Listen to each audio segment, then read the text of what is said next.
Hi, I'm Dustin Abbott, and I'm here today to give you the first of the three actual kind of mini reviews for each of these 50mm options for Sony FE. Now, I'm going to start today with the most expensive of the bunch, which unfortunately is also my favorite of the three, and that is the Sony/Zeiss Planar 50mm f1.4 lens. Now, this lens, as we noted in our first episode where we took a look at the build and handling of the lenses, and if you want to take a look at that episode, you can find it here. But we noted in that one that this is, by a fairly good margin, it is the largest and the heaviest of the bunch, and in a comparative sense, it certainly is quite large and heavy. It weighs in at 778 grams or 1.71 pounds, which makes it considerably heavier than, well, for example, the least heavy in this is the Sonnar 55mm f1.8, which is only 281 grams. And so in a, in a relative sense, in this comparison, it is quite heavy. In an absolute sense, it still is undercutting, lenses like the Sigma Art 50mm f1.4 or the Zeiss Milvus 50mm f1.4.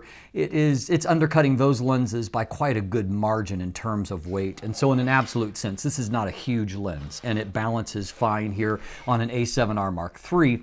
I did find that it was heavy on the Sony A6500. And really, I think that if you are an APS-C shooter and maybe full frame, or you're kind of leaning both ways or use both ways on Sony, the Sonnar 55mm f1.8 is the most natural fit kind of on both systems, and certainly more so than what this is. But on the A7R Mark III body here, I have no problem with the weight and with the overall size and dimensions of the package.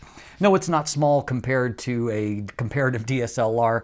To me, that's not really the point here. The point is more that it's delivering a fantastic package for autofocus and image quality results. And that's really the bigger deal to me, as opposed to the, the weight savings and size savings. Now, in terms of the absolute length, it is 4¼ inches long, 108 millimeters, and so yeah, it's kind of what I would call a medium length lens. Now, going beyond that into the build aspect, this lens feels more Zeiss than anything else. Lots of metal in the construction. It has a kind of that dense quality of a Zeiss lens. It's a beautifully built lens. It is the only one of the three that I reviewed that has weather sealing, and beyond that, it's also got some extra features that kind of set it apart in usefulness, I think. For one thing, it actually has an AF/MF switch, so you can actually go to manual focus directly there without having to dive into Sony menus to achieve that. That to me is pretty huge. Beyond that, it also has a manual aperture ring, which I actually find quite useful. A lot of times it's depending on what you're doing, what kind of shooting you're doing, but particularly if you're shooting on a tripod, using that manual, when you're looking down at the lens, using the manual aperture ring is much more useful. And I like the fact that unlike a lot of aperture rings, it actually has all three, third stops in between the full stops. And so it's useful in that way.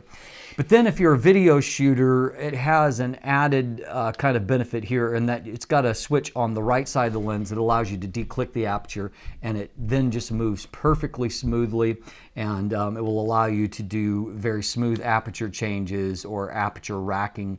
That is fantastic. So some pluses there. Beyond that, it has got the largest and easiest to find manual focus ring of the three. I did note that in my first episode that I found the weight a little bit heavy on it compared to the other three, and that was before I actually began to use it for focusing and doing manual focusing, and I found that when I'm actually manual focusing, this lens is surprisingly, for a focus by wire lens, which is what this is maybe the best focus by wire lens that I've ever used. For one thing, of course, if you actually go to use the focus ring, it immediately, the image is magnified in the viewfinder or on the screen. but then just the damping feels just pretty much perfect, and thus the action is much smoother. I don't have any really input lag, and so as a result, this is it's a really nice manual focus ring to use, and so that's certainly a big plus for me as well. Let's talk about autofocus for a moment. Now, this is not the quietest of the three. That honor belongs to the Sonnar 55mm. But at the same time, it's very quiet in focus. What you will hear is if you make a major focus change, you'll hear just a very light whirring, almost like the elements are moving along. But it happens because autofocus is so quick with the lens. You only hear it for a split second, and then autofocus is locked. And so in terms of the autofocus speed, it's actually very, very good. And so no problems there. IAF works a treat with this lens. And so as a result, even if I was, for example, part of what I've done during this time is within a church setting to actually, using IAF and focusing on the face of someone on the platform or stage. And what I found is that I get just really consistently focused results by doing that. Now that's a kind of setting that I've shot in a lot of times, and so I've already got a very well established baseline of what to expect. I've shot a ton of lenses in that kind of setting. And what I'm finding is that I am getting probably the best focus consistency results in that kind of setting that I've ever gotten out of a 50mm lens. So, I mean, that's huge, fantastic, obviously. So IAF works very well. I used it some in a portrait setting. I was very happy with the results. When you can use IAF, of course, it works very, very well. I found that in situations outside of using IAF that you have to be a little bit more careful about getting the focus point where you need it to be. And, kind of the nature of the focus system on like the A7R Mark III is that I tend to have more focus points engaged because of things like IAF, or the ability to, very quickly override and with my thumb on the touch screen to move the focus point where I want. That box is fairly large, and so if you're shooting at wide apertures and the depth of field is very small, you might want to be careful enough to actually kind of refine that down to maybe a flex point, or even beyond that to actually select an autofocus point. If you're shooting non-human subjects, that don't have an eye for the camera to register, just to make sure that because depth of field is so small that you get a focus point where it needs to be, if focus is critical in that setting. And in some situations, it may actually be because of the very good manual focus ring.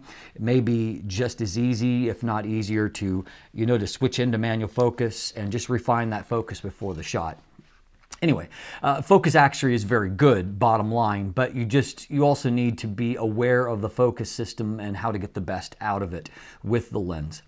Now, in terms of talking about the image quality, I shot this on both APS-C A6500, and you can see the results of that kind of comparison series in this video here. On the Sony A6500, I've already noted that it wasn't a great match in terms of weight size, but in terms of the image quality results, it's the best 50mm results that I've ever seen on APS-C. It was fantastic, and so results look very, very good on that. Then also in a subsequent video, I did the comparison on full frame using the Sony A7R Mark III. And what I found in that setting is basically the same results that I saw on APS-C, only of course, slightly better in the sense that this was on kind of the native mount that it's for. That being said, the 42 megapixels of the A7R Mark III compared to the 24 megapixels of the A6500, it means that the pixel density is not all that different between the two cameras, and so you basically the results shouldn't be all that much different, and of course they weren't. But what I found is that of the three lenses, this definitely has at wide apertures, it has by far the best results.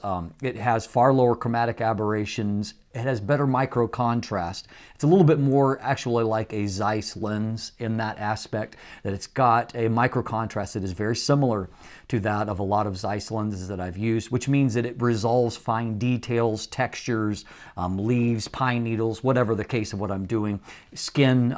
It resolves all those things extremely, extremely well. A lot of micro contrast even at f1.4. It's good across the frame, deadly good in the center at f1.4, and just a little bit behind out at the edges at f1.4. If you stop down to f2, it is deadly sharp across the frame and really spectacular results. Beyond that, it also had the best, not just micro contrast, but it also had the best contrast of the group. And so when I was shooting comparative scenes in a controlled fashion, I instinctively like the look of the images better that came off of the Planar 50. Beyond that, it also has the most accurate color rendition. Again, more of a Zeiss-like quality. To me, it kind of feels like there's a little bit more Zeiss DNA in this lens than some of the others. But as a result, I found that its color rendition, its color accuracy was the best of the three. The Samyang trended a little bit warm, a little bit yellow, and the Sonnar 55 trended a little bit cool, a little bit blue. But the colors out of this were very, very accurate, very, very good. And so as a result, I found that I liked the images the best in just real-world shooting, that I felt like the images had more of a special quality that is what I'm kind of looking for in my personal kit. I mean, I get to use a lot of different lenses, so I use ordinary lenses. For my own kit, you know, when I get to shoot on my own time, which is fairly rare, I want exceptional lenses, and I feel like this is, of the 50mm options I've used, it's pretty exceptional. And so the bokeh quality is good. The Samyang I felt was a little bit better, a little bit softer, and that's where the kind of low contrast, less resolution on the Samyang was maybe to its benefit. And so in this case, the bokeh quality was good, but not like exceptional in terms of rendering, but the sum total of the three-dimensional rendering, the sharpness, and then a very nice out-of-focus background made this to be a very attractive lens to me. So, I mean, end result is that it's not a cheap lens. I mean, right now at $100 off, which I don't know how long that promotion will last. So it's $1,400 as the price as of the moment when I'm doing the review. And so that's not, obviously it's far from being an inexpensive lens for a 50mm f1.4. It's up towards the top of the heap in terms of price, costs more than the Milvus lens, it costs more than Sigma 50mm f1.4 Art. And the only one that's really kind of comparable in price would be something like Canon's 50mm f1.2. And so it's expensive.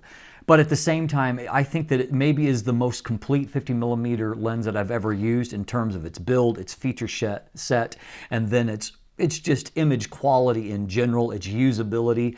I think that this lens is a great companion to some of the excellent lenses I have covering other focal lengths. And so, you know, let's just say it's on my wish list at this point.